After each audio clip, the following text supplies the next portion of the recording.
The following is a production of DallasCowboys.com and the Dallas Cowboys Football Club. How about them Cowboys? Yeah! Go Cowboys!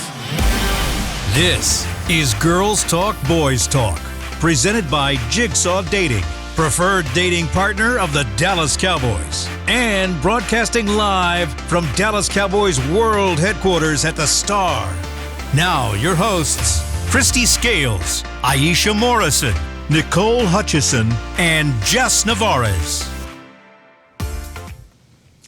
Cowboys Nation, welcome to another episode of Girls Talk, Boys Talk, presented by Jigsaw, the preferred dating partner of the Dallas Cowboys. We are coming to you live in Oxnard, California. Well, myself, Nicole Hutchison, and Christy Scales are. Then we've got the lovely ladies in the studio, Aisha Morrison and Jazz Monet, one of our newest members to the team. Jazz, how you doing? I'm good. How are y'all? Hot. Doing well. Just hot is crazy. Hot, sister. Is it that hot out there? First of all, it's disrespectful. It's 110 degrees. So yeah. My grandma. Oh. I know. I was talking to somebody. They told me something. We on the devil's doorstep. We not friends. I ain't trying to go see him. I could definitely do without it. I am crying. I'm surviving though. I'm surviving. I'm dead. It's terrible. We love it. We love it. Well, just give us a little background so Cowboys Nation can, get a chance to know you real quick. Give us a background of you, where you come from, and things like that. Sure. I recently moved to the area from Austin, Texas. I've been hosting a sports-themed podcast for a few years and started covering the Cowboys heavily a couple years ago. Around the same time, I started writing for Inside the Star, which is a Cowboys-centric blog, and now I'm here. Anything else I should add? Ready to go. All right, well, we can just go ahead and hop into it, ladies. Just a quick update real fast on the latest news is Cowboys backup tackle Earl Bostick has been moved to IR. We've got Carl Lawson that is officially signed as of today. Supposedly he is expected to participate in mock game practice. We'll know more when we hear from head coach Mike McCarthy in about an hour and 15 minutes. An update on Mozzie. I was told by Jonathan Jackson, one of our members, works for the Cowboys team, that he is doing a lot better. So it's good news, finally, because he did not get a chance to play on Saturday against the Raiders. And speaking of the Raiders game, we finally get a win. Cowboys 27-12, the final. And Christy, I'll start with you. We come away with no injuries, and if you look back at last year, that was certainly not the case. That's always the number one thing as the sideline reporter, and I hope you all got to see Nicole make her debut on the sideline this past Saturday night on the Cowboys TV broadcast, so it was fun. The two of us down there together, me for radio and Nicole there for TV, but at halftime, it's like, okay, Nicole, we hadn't had any injuries in the first half, so didn't want to jinx anything, but that's the number one thing coming out of any preseason game. But we had enough injuries in practice, right? For sure. Could be with Earl Bostick going down. But putting him on injured reserve opened the spot to go ahead and sign Carl Lawson, who's the veteran free agent defensive end. So they signed him agreed to terms with him last week, and now it's official. I think the important thing about signing Carl Lawson, to get an 8-year veteran with all that experience and all those skins on the wall, and basically against the cap, he's counting the same as a second-year veteran. So his 1-year deal is for $1.25 million. So that is very low risk in terms of financially, but a potential high reward. But here's the thing, with the veteran exception, that $1.25 million base salary, it's only $985,000 against the cap. So you're getting that kind of guy in for less than $1 million.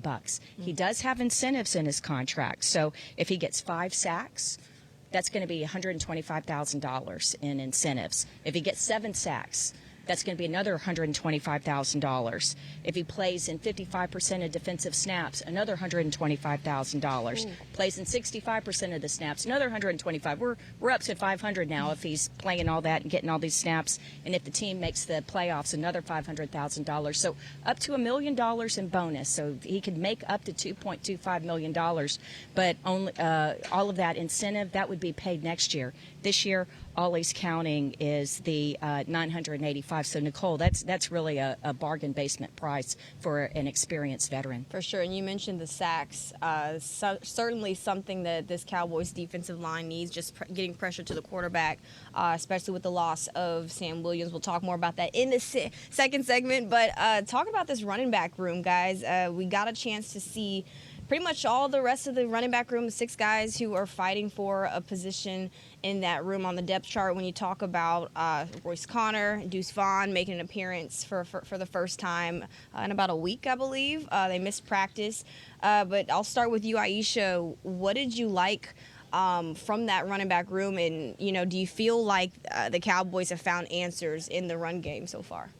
I don't know. And I know it's too early. Let me just go ahead and throw that out there. I know it's still early. I know it's still the preseason, but just go ahead. My bad. No, it's a fair. No, you're fine. You're fine. It's the Listen, disclaimers are welcome with the people we be talking to. So at this point, but no, I don't know if they've gotten all the answers, but they have gotten some. We haven't gotten to see Royce Freeman for a couple weeks now. He was dealing with was it a hammy, y'all? Was it a groin?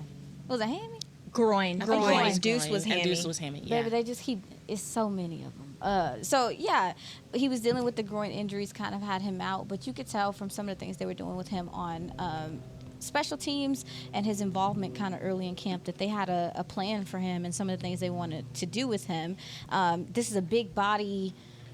Coming downhill, running back, I think he can give you some things in short yardage situations, also goal line things, but he has a little bit of explosiveness to him as well. So kind of getting a look at him and some of the things he's able to do in the open field. And then obviously Deuce Vaughn. I think this running back room right now is lacking juice, and Deuce Vaughn is such an interesting change of pace, and he's a guy that defenses would have to account for. I mean, we saw it even going back and watching the tape. You can see some of these defenders just. I think they were surprised by the speed and the ability to stop on a dime and cut and bounce to the outside. I mean, to go from the middle of the offensive line and bounce all the way outside, there's not a lot of people who can do that and not have to decelerate. So seeing him play freely and really let his vision take over the game was impressive as well. So I do think that they got some answers. They're probably going to want more answers, especially, with the cut wire and stuff coming. But I will say at least we know and have some tangible film on these two gentlemen to kind of go off of and evaluate this running back room. Jazz? My answer is going to be got? Almost exactly the same, that they do have some answers, but not all the answers. I liked Royce Freeman for a lot of the same reasons, but I think for me, what I really liked about Deuce Vaughn, because you know me, I'm always like looking at on the field and off the field. I love an athlete that can admit and also pay attention to what they need to work on, even when they're getting a lot of praise. Deuce last preseason got a lot of praise and a lot of adoration for the way that he was able to move around and had a lot of agility on the field. And so when I heard him acknowledge that he wanted to work more on his power, yes, ma'am, and that he wanted to specifically work on his runs in between the tackles, because that's something that not only did he need to work on, but that's something that was a weakness of the Cowboys running game the entire last season, So when I heard him say that, I was just like, yes, he's at least going into this with the right mentality. So I really appreciated him acknowledging that. And also what he said about wanting to show off his pass protection ability. Mm-hmm. Like, that to me makes me really excited about what we can expect from Deuce Vaughn in the future. So I was happy to see him, happy to hear from him. Christy? Yeah, the power is what surprised me, because last year, in the very limited playing time that he got in the regular season, he averaged just barely over 1.5 yards a carry. So it was pretty bleak. And he was down at the point of contact. He wasn't getting like yards after contact or moving, making that push and getting forward. But man, slashing and showing some power on Saturday night. So I was thrilled to see that.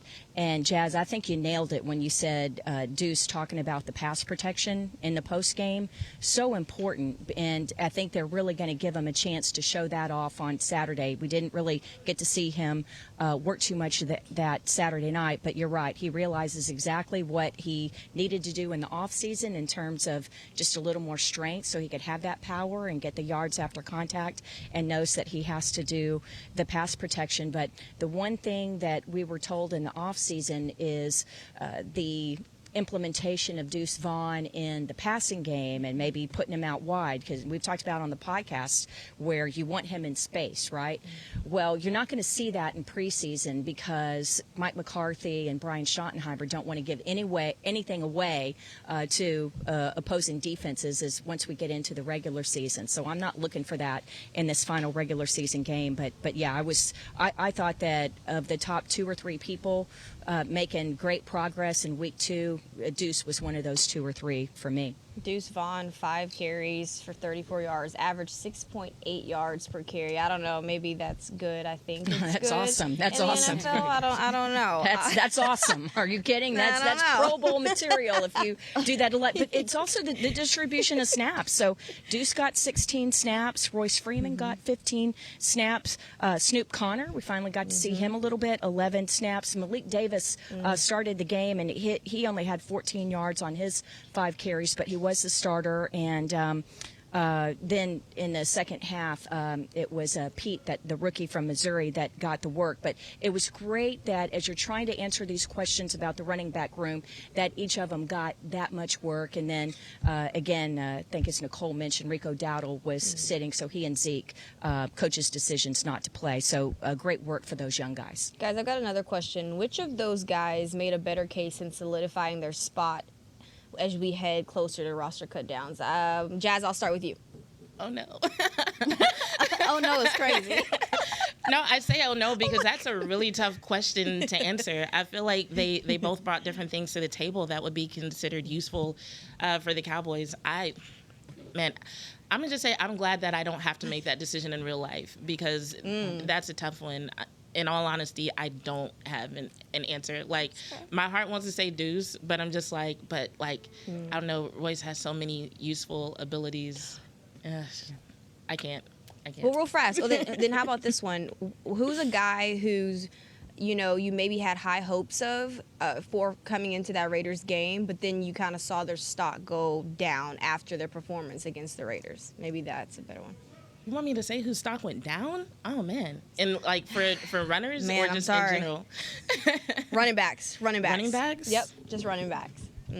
I mean, honestly, it's not fair, but it's like anybody who we're not talking about right now, I would say their stock kind of went down because I think it's one of those situations where you see a couple of guys getting over 4 yards per carry, and so it's like the spotlight is on them. So while, 3 however many yards per carry is also very good, it can kind of feel kind of average whenever you've got a couple of other guys who are bringing so much more to the table. And I know it's one game, and that's the tough thing about it. It's like, okay, can we expect this to be consistent? Like, is this something that we should expect to see game in and game out from these guys? Or is it possible that you end up making a decision based off a limited sample size? But I would say anybody who wasn't in a headline this morning, their stock kind of went down. Not saying that they don't deserve a spot. I'm just saying, like, there are some guys who aren't being talked about as much today. Aisha?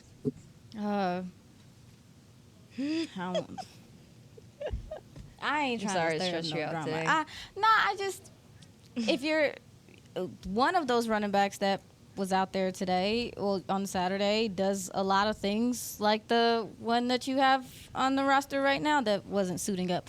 So, if you want to, decide who you want to keep, that guy that was on the field that was running with some power and some pop and stuff, some decisions to be made in that way. I'm not saying that, someone's stock went down. I'm just saying that you see similarities in a player that wears number 15 and then the player that rhymes with Freeman and so decisions. And as far as Deuce Vaughn, there's not that many people. I don't think there's anybody in the running back room that does what Deuce can do. So I don't really find him comparable to anything else, and especially since they've talked about doing some things in the receiving game. So I don't know about nobody's stock going down, but I mean, it's the Spider-Man pointing meme at this point with some of these guys. So I'm just pick a side. No,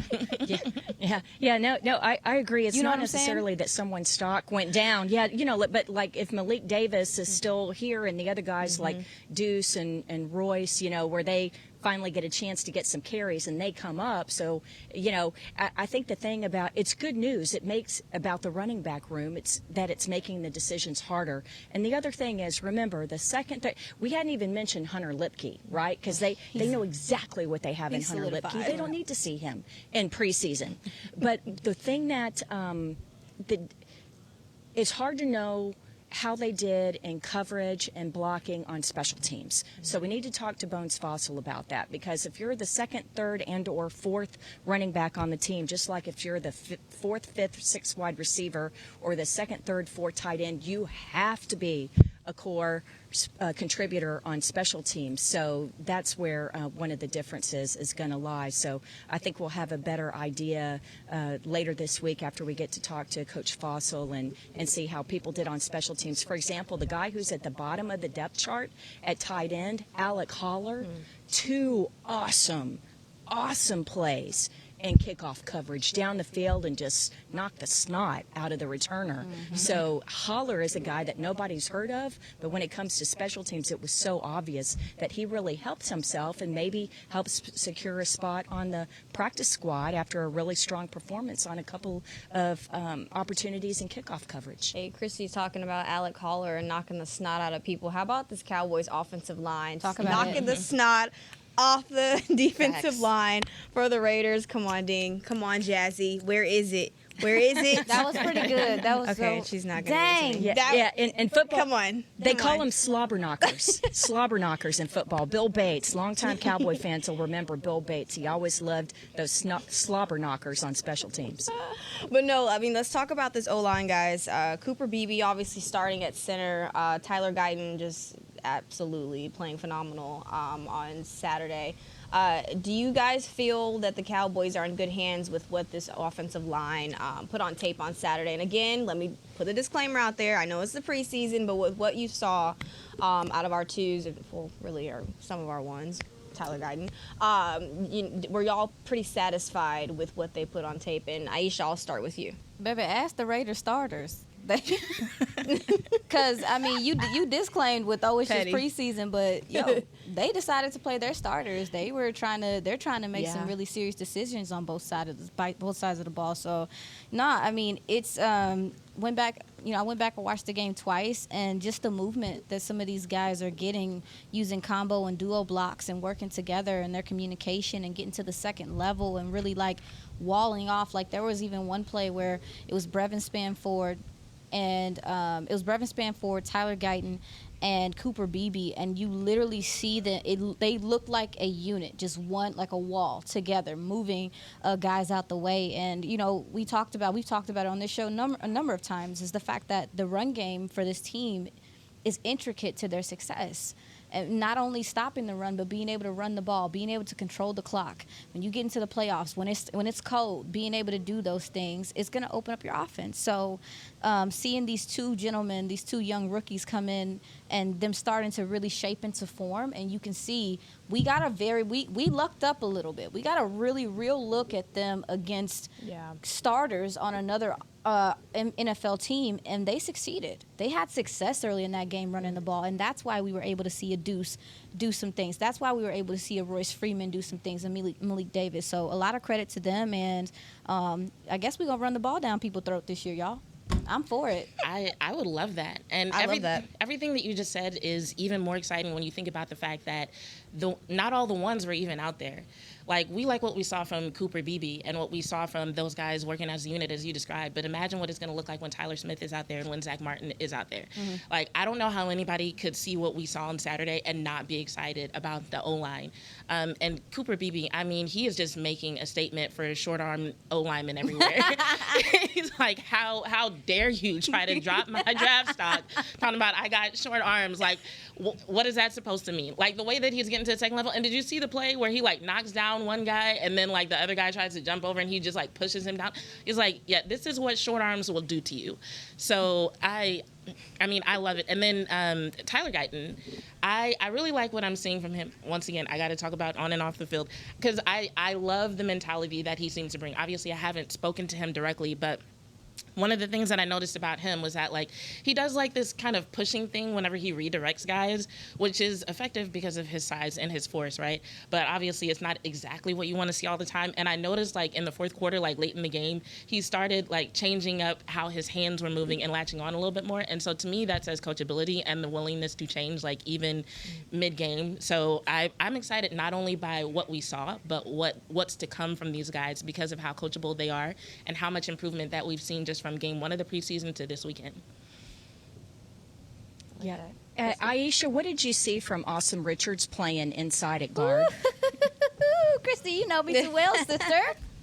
I want to know just because, he had been working at tackle and guard. And so, if you think he had a strong game, we need to mention him, too. You're speaking my language here, he's going to here, be a key role player. Yeah. Yes. Thank you for bringing up Awesome. I wrote in my notes, he's stressing me out because he looks so strong at guard. And we talked about it the other day.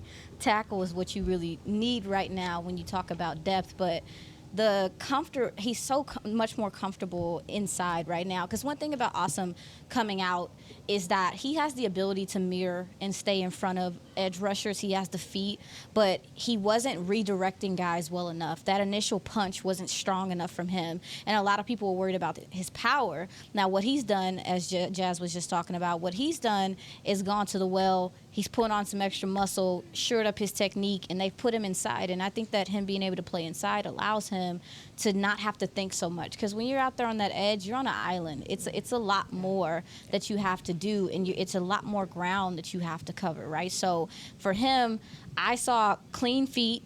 I saw a mean streak, Christy, that I'm not sure I saw temperament-wise from him, in coming out of college. Like, you see all of these guys, these young guys in this offensive line, they're finishing blocks, Christy. Like, they are literally, like, making sure dudes are in the dirt. And that is a mentality. And if your offensive line, your young guys are displaying that, that's gonna put fire into your veterans as well. So for him, I just see a more comfortable player with more power and, less thinking for him. So it makes me sick because I was really banking on him being the swing tackle for you, and especially with Edoga out now. But what he's showing at guard is undeniable, and it makes me sick. But I'm happy, but it makes me sick. Awesome Richards looking to continue to make a case for him to make the roster as roster cut downs come and approach. But we've also got to talk about that safety room. Who is standing out and who made the best impression after Saturday? Is it Wanye Thomas? I don't know. We're going to find out in our next break. It's the official men's skincare brand of the Dallas Cowboys, Jack Black. And right now, Cowboys fans can get 15% off their $75 order. Plus, because every deal needs a playmaker, your order will include a free 5-piece skincare set and free shipping. The Jack Black Playmaker is 4 of Jack's favorites and a full-sized intense therapy lip balm. Make a play for the Playmaker at getjackblack.com/Cowboys with the code CowboysVIP. That's getjackblack.com/Cowboys with the code CowboysVIP. We know that juicy, cheesy, grilled to perfection burger sounds amazing, but it does sound like something is missing. Pepsi, baby! The yin to this burger's yang. Burgers and Pepsi go together like burgers and Pepsi. This perfect blending of flavors makes every bite of lettuce, every sesame seed on the bun, and every sip of that crisp, refreshing, ice-cold cola a journey to Foodtopia. Burgers, better with Pepsi. That's what I like. At Jigsaw Dating, we obviously want the Cowboys to bring that 6th ring home. But to be honest, we're more focused on finding the person who will put a ring on your finger. That's why we created a dating app that reveals your face through meaningful conversation, so you can date deeper. Because it's personality that matters the most, not looks. Join Jigsaw Dating today, dating partner of the Dallas Cowboys.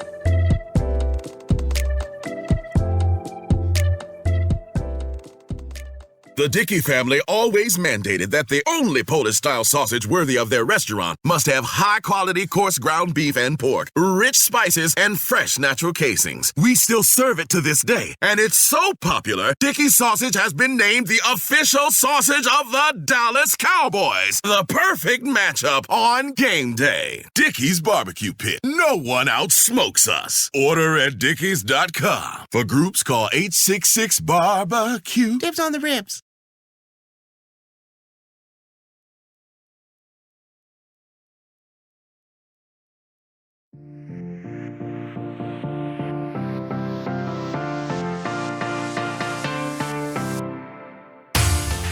The official 2024 Dallas Cowboys Star Magazine Training Camp Preview is now available. This year's edition features scouting reports, position analysis, a pull-out schedule poster, and articles from your favorite Cowboys writers. Get your Training Camp Preview today at your local pro shop or dallascowboys.com/star. Get it. Get it. Get it, I ain't got a get it, transition girl. there. I'm just gonna go straight into it. Cut straight to it, no chaser. See what I did there? All right, ladies, the safety position. Okay. Now you want to give me a ding? I know. That's She left crazy. you hanging real bad earlier. Real bad. That was a makeup thing. That's crazy. Jasmine doing me so dirty. But no, ladies, the safety position, obviously, with Marquise Bell, you got Wanye Thomas, who is stepping in that conversation. Not that he wasn't before, but just certainly making plays on Saturday against the Raiders with a pass breakup on the opening drive for the Raiders, and also just getting to the quarterback as well, showing his ability. When you talk about a guy like Wanye, how difficult will it be for, or I won't say how difficult, what has impressed y'all the most now that it is year 3 for him, and do y'all feel like he could be take a step in the right direction when you now talk about the roster cuts? I'll talk about you, Aisha. Start with you, Aisha. Oh, yeah. Yeah. My bad. No. One thing about Wanye, and Christy, you can correct me if I'm wrong. I feel like you've been around Wanye a little bit more, and obviously he's been a big special teams guy. Bones thinks very highly of him from what you've told us. But with Wanye, it's playing under control. He has so much fire, and he is so fast, and the way he drives on balls and the way he's active in the run game. The only critique that I've ever really had of him, because he has the ability, he has the range, he can cover a lot of ground very quickly. He's not afraid to put his nose in there and tackle. It's just, those are all the traits that you want from a safety. But for him, I thought last year it was playing under control. He was getting limited snaps, so you could feel his urgency sometimes on the field to make plays, to get in position. Now, with Zimmer's system and the way this defense is run, I think a lot of these safeties are going to have the opportunity to be on the field together, and we might see different rotations. And because to your point, Nicole, he has made those improvements. He is playing under control. He's reading, and he's diagnosing now. Like that play when he came from depth, Christy, and came all the way down and made a play on the ball, that's, seeing it and like reacting and going. That's decisiveness, and that lets me know that he's comfortable in this system. And then even so, making a play at the line of scrimmage, coming up, realizing he's coming from depth again, covering a lot of ground, realizing like, hey man, he's scrambling, he's rolling to his left. It doesn't seem like he has anybody to go to. Listen, let me just put my hands up. Let me just get my hands in the air. Like, that's awareness, and that's maturity from him. And so with this defense, I think Zimmer is going to have to make some business decisions. And when I say that, I mean play the matchup game. Like, even though Malik Hooker and Donovan Wilson are the starters, I think we could see some different rotations of guys, because it's going to be difficult to keep someone like Wanye and also someone like Marquise Bell, who had a hell of a game last week, off of the field when they have this talent. So I hope I answered your question the long way, but I'm very impressed with what we've been seeing from these young safeties out there, girl. Same. Jazz? One thing I'll say about Marquise Bell, because you covered almost everything I want to say about him. Oh, tater tots. My bad. No, it is totally fine. You did a great breakdown of everything, and I'm gonna get back to him. But Marquise Bell, he looks like he's benefiting a lot from a lot of the different positions that he had to play last season. Like, it just seems like mentally things are clicking in a way where he can not only play his position very well, but he's also just supporting other guys in what's the word I'm looking for? Synergy. Like, it seems like some very synergistic gameplay where it's almost like he just kind of knows what to do based on what's going on around him. Now, Wanye, as you were talking about his need to play with more control, part of me wanted to ask you, like, don't you think he did that this past game? Yeah. Because, like, that was one thing, I actually wrote it down. I was like, Wanye looked like he had an extra shot of espresso before the game. Like, you could see that, like, you could feel the energy coming off the screen almost, but it wasn't crazy. It didn't feel dangerous. It didn't feel like there was a big risk for penalties or anything. It just felt like, okay, he's here. He's excited to be here. And I don't know. I really like both those guys, once again, for different reasons. Once again, I'm very excited that I'm not the person having to make these decisions because it's tough. Yeah, Christy? I think Wanye, when you say awareness and instincts, instincts can't be coached. Yes, ma'am. And, it's one thing to know where you need to be, but then to kind of already be headed that direction and just keying on it and knowing that it's coming. But he is always around the ball, whether it's special teams or particularly at safety. So I don't never even thought there was really a risk to his roster position coming into camp if he just built on what he did last year. But these are one of the guys that you root for once you get to know him. Yes, ma'am. Overcame so much with his childhood, a stutterer, right? Had worked with a speech therapist. So imagine how he might have gotten picked on as a kid. But at 4 years old, one of 4 children, this is in Crestview, Florida, and he and his mom and siblings, they're living in a car after their place is burned down. And they're relying on Red Cross for vouchers and then living on people's couches later and things like that. So he knows what adversity is from a very young age. And so coming in from, Georgia Tech as an undrafted free agent, people think that's adversity. No, this kid has seen it way early in life. So he is one of the people that you really root for. And the one thing that who's fallen behind is Sheldrick Redwine, who was on the team last year and active for a few games, key special teams guys. He's the one that needs to look out for his spot, because with his injury and not being able to play on Saturday night, Marquise Bell and Wanye keep shooting up the way. And also a guy like Amani Johnson. You talk about a bigger guy, and then Julius Wood, bigger physical safeties who, just bring it. They are thumpers out there. So I am very impressed with how deep the talent is at the safety position. How difficult, where does this room rank amongst difficulties in, making those cuts at that position? Christy, I'll start with you. Well, I don't think it's difficult at all in the top 4. Yeah. It's just how long you go at cornerback. Yeah. And, those corners, when you have a guy like Keemon Hall, he's had the big interception return. I know it was his splash play, but his ability to play inside, he's been the backup to Jordan Lewis. So I think, you might have to go a little, when you talk about the defensive back room, if you're going to keep 10 of them or 11 of them, at least 4 are going to be safety, maybe 5. But you might have to go a little bit longer at cornerback depending on experience, who's going to back up Jordan Lewis. So I think that's where the questions come in. And obviously any of the backup DBs are going to have to be real key players on special teams. Aisha, what about you? I had a question for you ladies since you're out there. Go ahead. You guys saw the game. We're talking about the safety room, but there's a safety, Israel Mukwamu, who actually did some corner things in this game. What is that about? Izzy is a corner, but I was just wondering, are they trying to your point, Christy, talking about the depth at the safety position and the cornerback position, are they trying to get a look at him at corner, maybe? No, so he's been mainly kind of playing. Think of when the way that Dan Quinn would match up the bigger guy down in the slot against the tight end or the extra. So he has been playing more almost like a slot and coming down in the box and not deep safety. So Mukwamu, it kind of goes to my point of if you keep 10 or 11 defensive backs, would he count as a safety? Would he count as a corner? But he has been playing a lot up at the line, kind of in the slot or matching up when they're in a dime.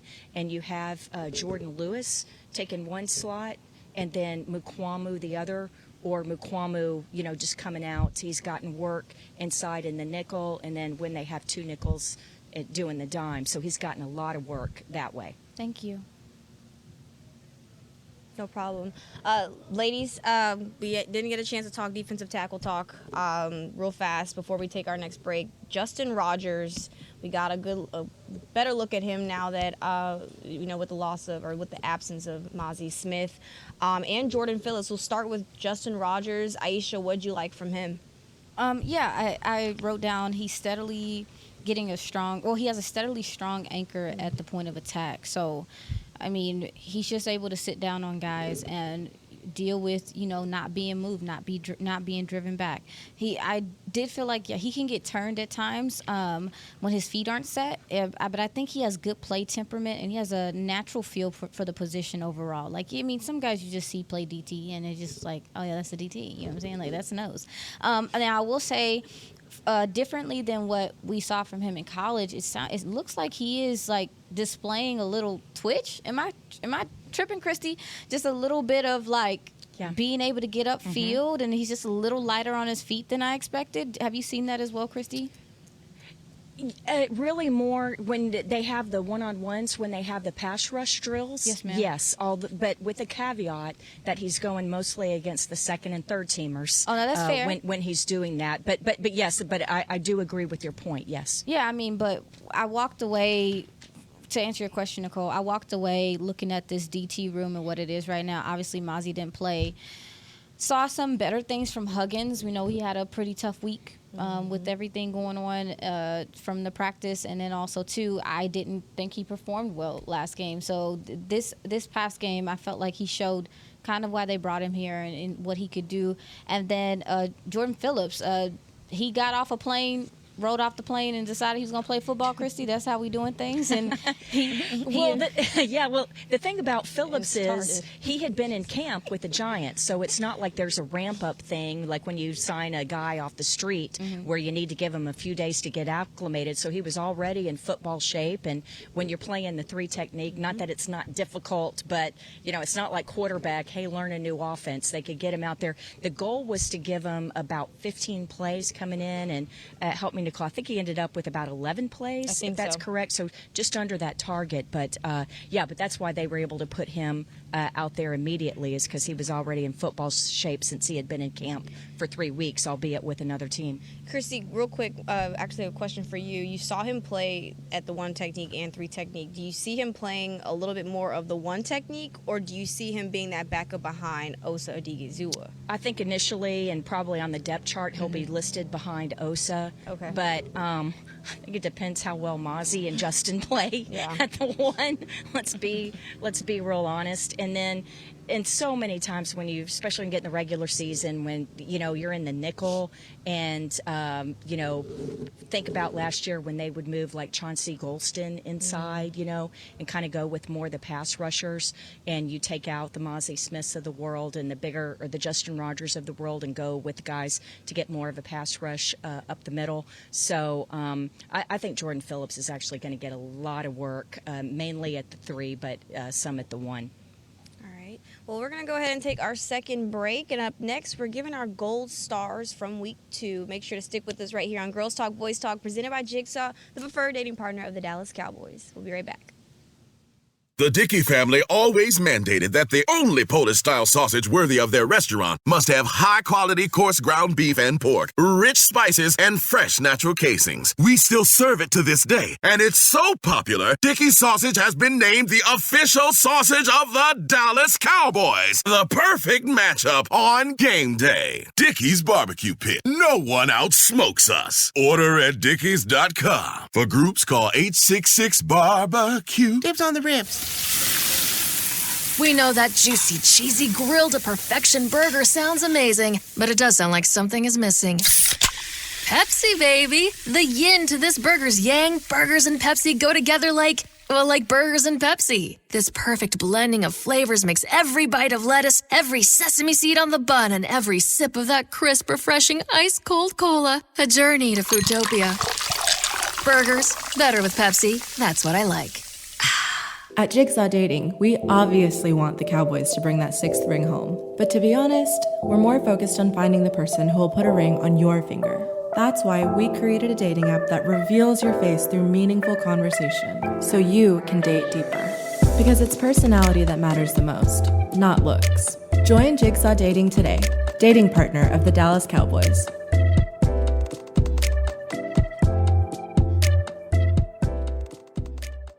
It's the official men's skincare brand of the Dallas Cowboys, Jack Black. And right now, Cowboys fans can get 15% off their $75 order. Plus, because every deal needs a playmaker, your order will include a free 5-piece skincare set and free shipping. The Jack Black Playmaker is 4 of Jack's favorites and a full-sized intense therapy lip balm. Make a play for the Playmaker at getjackblack.com/Cowboys with the code CowboysVIP. That's getjackblack.com/Cowboys with the code CowboysVIP.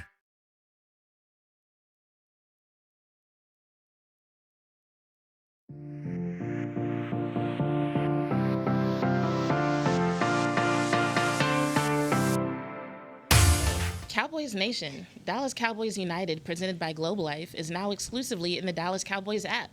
Join the official fan club today to receive access to the all-new Cowboys Drops feature, team news and pre-sale access, and fan and kid of the game. Download the app now to join. Download the app to join. I ain't got another one either, so we're just going to cut straight to it. Ladies, a lot of gold stars to give out from Saturday. I'll start with you, Aisha. Who would you give your gold star to from Saturday's performance against the Raiders? Let Jazz go. I'm still thinking. Jazz, I'm sorry. Jazz. Can I do 2 or 1.5? Yeah, that's one kind of connects to the Absolutely. DT conversation that we were having, because I think Gardner Minshew is still having nightmares about Huggins. Like, that was just hilarious to watch, especially considering like how, I'll say it, disappointing he was in the first preseason game. And then watching him just like get to the QB, I was like, okay, way to redeem yourself. Like, good job. But honestly, we haven't talked about Trey Lance today.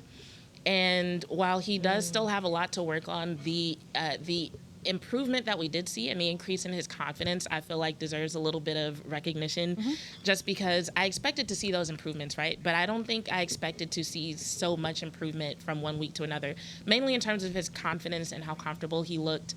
He got a little bit more touch on the ball, right? But there's some areas that he needs to work on the placement, especially whenever it comes to anything that's longer than like 5 to 10 yards.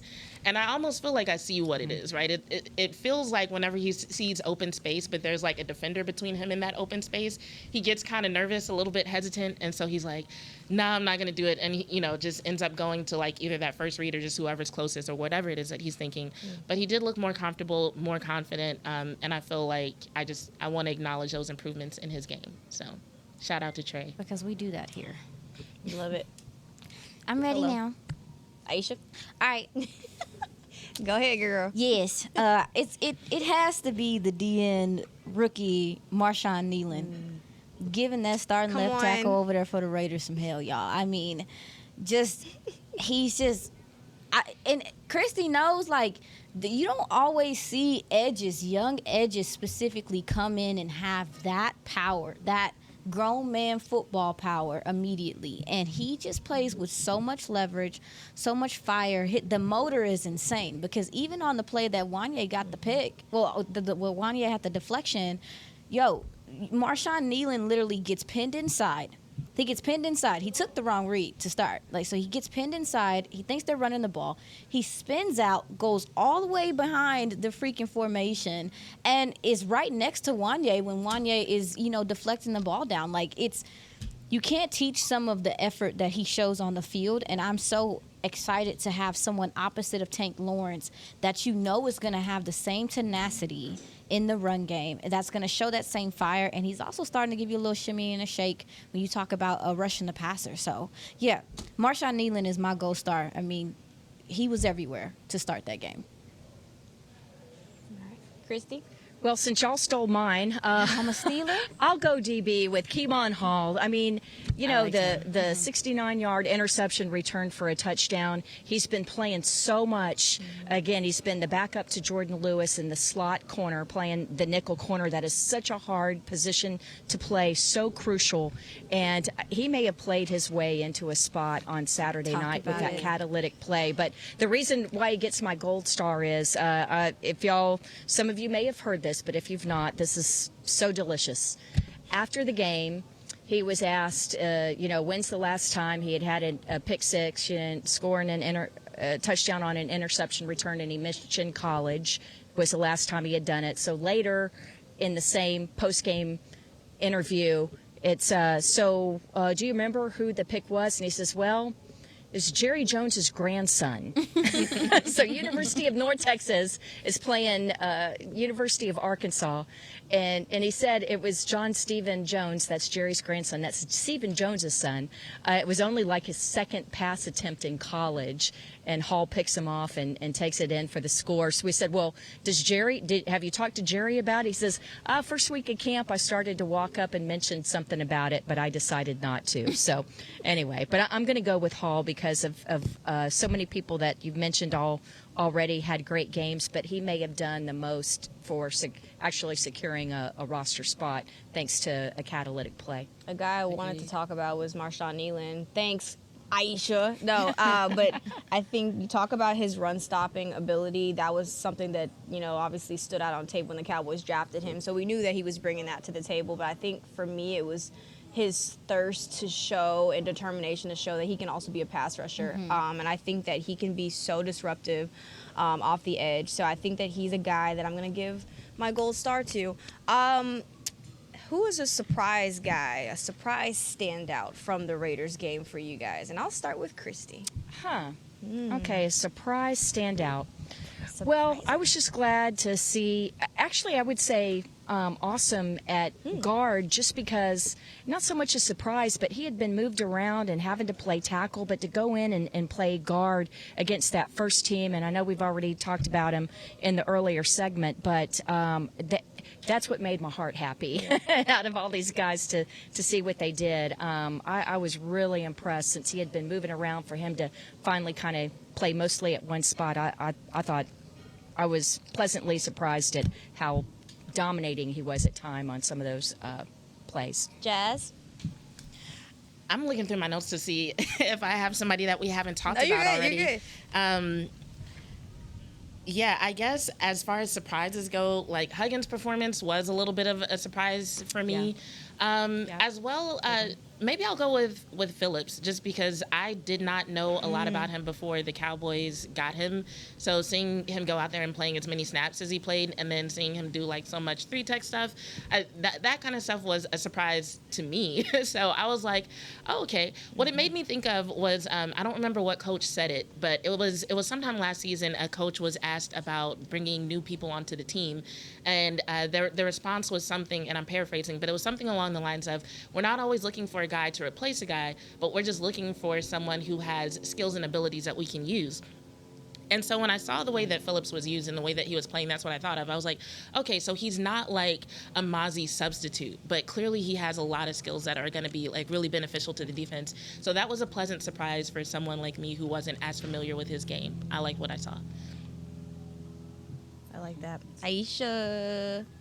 I'm going to go with, I would be being disingenuous if I didn't say Keemon Hall, because I thought about saying that. I felt lost. Like I was like, he was like, surprise, surprise, I'm here. So I would say him, but really Andrew Booth, Christy, I felt like. That's a good one. I mean, when I watched film from him last week, I didn't see no tackling like that. I didn't see that fire. And, this is a guy that, people have said maybe had lost his confidence a little bit. But seeing him in that game, even so, just kind of, getting in a rhythm, I actually went to look because it kind of did seem like he needed a little time to acclimate. Obviously, he doesn't know the defense like that. But I went to go look, and, he hasn't participated in preseason. So this was like his first game, technically, like of the season, kind of getting his legs under him. But seeing him come up and tackle and with force and intention, despite the fact that, he had a couple of receptions on him early in the game, I thought was encouraging. And he and Keemon Hall are making this cornerback conversation, they're making it interesting. They got one more game. I think both those guys are guys who, is it okay if I talk? Sorry. I think both those guys are guys who, like, if you look at their resume, that's what kind of makes people not expect a lot. Because when Booth was brought over, there was a lot of talk of like, okay, I remember, because I talked about it on my show, and somebody was like, okay, so we're trading one guy who's about to get cut for another guy who's about to get cut. That was the impression. And so same, when I saw his tackling, I was like, okay, he's really solid. And then Keemon Hall, he's been on 6 different teams. He was apparently on the Cowboys practice squad in 2020. So I think whenever we see something like that, we're like, okay, no team seems to keep him around or, put him on a 53-man roster. So what exactly are we going to do with him? And so then we see like, okay, there's potential here. It definitely paints a different picture than I think what a lot of us have seen just by looking at his resume and things that have been written about these guys. Yeah, well, with Keelan Hall, what was interesting, he's from this small town in Mississippi, Calhoun City, Mississippi. And so when he was on the practice squad for the 49ers last year when they went to the Super Bowl, so that was cool that he was part of that 49ers team. But back home, they're so excited that in the offseason, they gave him the keys to the city since he was on the practice squad of a team that went to the Super Bowl. So I thought, as soon as that happened on Saturday night, I'm like, dang, are they going to deed him like half the property that he scored for the Cowboys?